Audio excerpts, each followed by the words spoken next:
Supreme court ने जहांगीरपुरी में bulldozer के एक्शन पर भले ही ब्रेक लगा दी, लेकिन नॉन स्टॉप सियासत जारी है। आज ममता बनर्जी और अखिलेश यादव दोनों इस सियासत में अपना रोल तय करने के लिए अपनी पार्टी के नेताओं को जहांगीरपुरी भेज रहे हैं।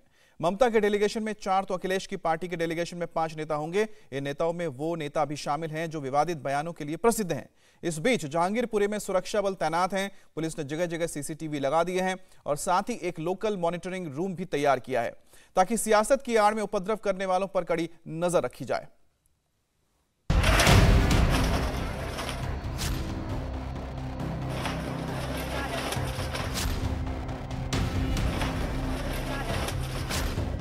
बुलडोजर का एक्शन रुक चुका है।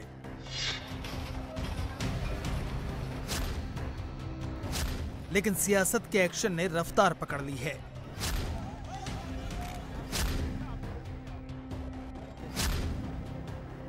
दिल्ली का जहांगीरपुरी नया सियासी डेस्टिनेशन बन चुका है। 16 तारीख को ही हिंसा और उसके बाद चले बुलडोजर ने सियासत की जमीन को उपजाऊ कर दिया है।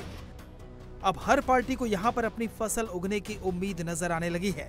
इसलिए हर पार्टी बयानों के हल से खुदाई कर रही है, मरहम का बीज डाल रही है और तिकड़मों की खाद से फलने फूलने की उम्मीद करने लगी है। इसमें कोई पीछे नहीं रहना चाहता। पहले दिन से सियासत शुरू हो गई थी।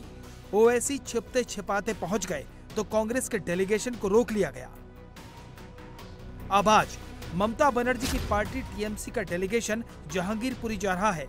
ममता की पार्टी के इस डेलीगेशन में काकुली घोष, शताब्दी रॉय, शहजादा अहमद और अपारूपा पोद्दार रहेंगी। एक डेलीगेशन यूपी की विपक्षी पार्टी का भी आ रहा है। अखिलेश यादव ने इस डेलीगेशन में जिन नेताओं को भेजा है उनके नाम बड़े दिलचस्प हैं। आज जहांगीरपुरी जाने वाली समाजवादी पार्टी के डेलीगेशन में विवादित बयानों के लिए मशहूर सांसद शफीकुर रहमान बर्क और एसटी हसन के साथ साथ विश्वंभर प्रसाद निषाद, रवि प्रकाश वर्मा और जावेद अली खान होंगे।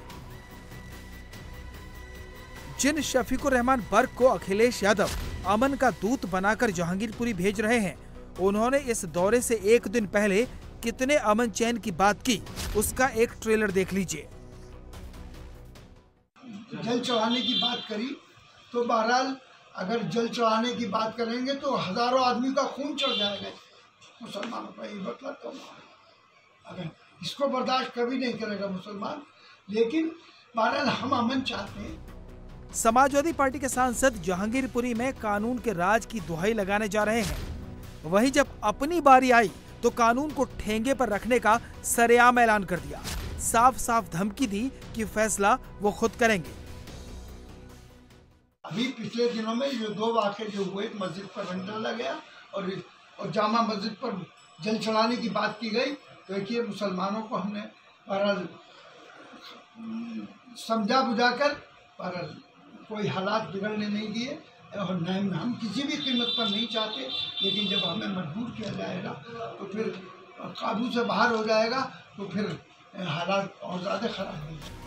अमन के पैगाम का चोला ओढ़कर भड़काऊ बातें करने वाले शफीकुर रहमान अकेले नहीं हैं, और भी मौलाना हैं जो इस कंपटीशन में लगे हैं कि अपनी जबान पर सबसे तीखा जहर कौन चढ़ाता है। इन्हीं में से एक है मौलाना तौकीर रजा। जिस वक्त मुसलमान बेचैन होता है कि जल्दी से अजान हो जाए और हम रोजा खोल लें, मुसलमान के ऊपर ये इल्जाम लगाया जा रहा है कि पहले से प्लान किया हुआ था, उन्होंने दंगा करना था। मुसलमान अगर प्लान किए हुए होता तो कुछ हथियार होते उसके पास। पत्थर फेंकना मजबूरी है। जब हम पर हमला आवर होगे तो अपनी हिफाजत के लिए, अपनी मस्जिद की हिफाजत के लिए हमें कुछ ना कुछ तो करना पड़ेगा। दिल्ली में जेल भरो आंदोलन का दावा करने वाले मौलाना को अब द्वापर युग की बात याद आ रही है। पीएम मोदी को धृतराष्ट्र बता रहे हैं। जहांगीरपुरी कुरुक्षेत्र का मैदान दिख रहा है। धमकी दे रहे हैं कि देश में महाभारत होने से कोई नहीं रोक सकता। आरोपी के घर पे बुलडोजर चला देना ये अन्याय है।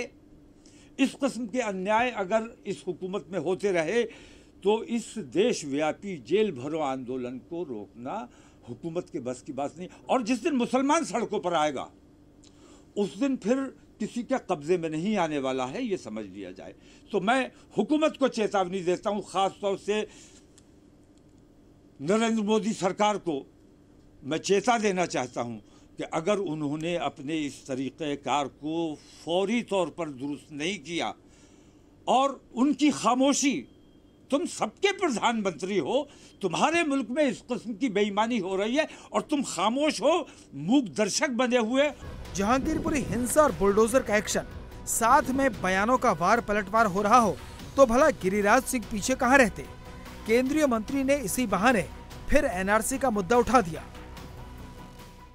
सामाजिक समरसता को बिगाड़ने के लिए जो माहौल क्रिएट किया है दिल्ली के जहांगीरपुर के इशू को लेकर के, क्या ये सच नहीं है कि ये वही लोग हैं जो कभी सीएए के नाम पर देश में एक विरोध का झंडा उठाने का काम किया, उसके पहले राम जन्मभूमि के नाम पर, अब कभी शरिया कानून लादना चाहते हैं और कभी हिजाब आंदोलन करना चाहते हैं, और यही लोग रामनवमी के जुलूस में पत्थर फेंकते हैं, तलवार उठाते हैं, एसपी पर गोली चलाते हैं और टुकड़े टुकड़े गैंग इनके समर्थन में खड़े होते हैं। और कभी मुर्तुजा के रूप में जब गोरखपुर में मुख्यमंत्री के मंदिरों पर हमला कर सकता है, शर्जील इमाम भारत को तोड़ने की बात कर सकता है, तो आज जहांगीरपुर इशू में सबसे बड़ी जरूरी चीज है कि आज देश के अंदर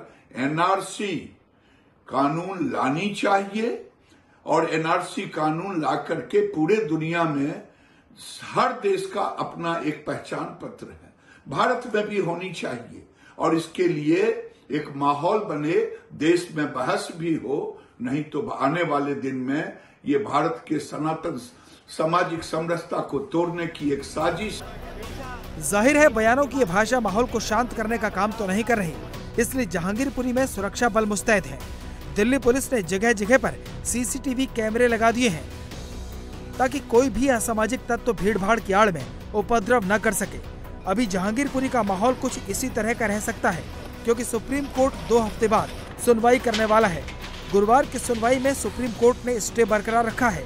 इस सुनवाई के दौरान जमीयत उलेमाए हिंद की याचिका पर सीनियर एडवोकेट कपिल सिब्बल और दुष्यंत दवे ने दलीलें पेश की। दलीलें सुनने के बाद जस्टिस एल नागेश्वर राव और जस्टिस BR गवई की बेंच ने जहांगीरपुरी मामले में बुलडोजर पर ब्रेक लगा दिया। कोर्ट ने अगले ऑर्डर तक यथास्थिति बनाए रखने का आदेश दिया। हालांकि कोर्ट ने क्लियर किया कि वो देश भर में डेमोलिशन की कार्रवाई पर रोक नहीं लगा रहे हैं। बुलडोजर पर रोक सिर्फ जहांगीरपुरी तक सीमित है। कोर्ट ने केंद्र सरकार और इससे जुड़े सभी पक्षों को नोटिस जारी किए हैं।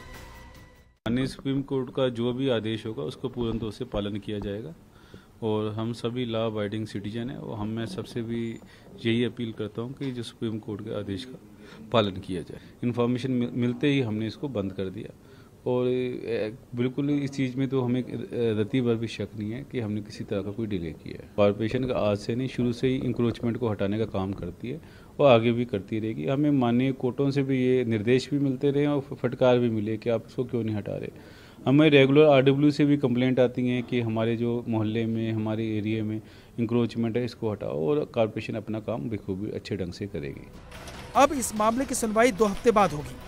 फिलहाल जहांगीरपुरी में बुलडोजर वाला एक्शन नहीं होगा, लेकिन देश के दूसरे राज्यों में बुलडोजर चलते रहेंगे। जहांगीरपुरी में बुलडोजर पर ब्रेक लगे हैं, लेकिन पॉलिटिक्स पूरी रफ्तार से चल रही है। इंडिया टीवी हर वक्त हर जगह डाउनलोड करने के लिए सर्च करें India TV news Google play store या ऐप स्टोर पर।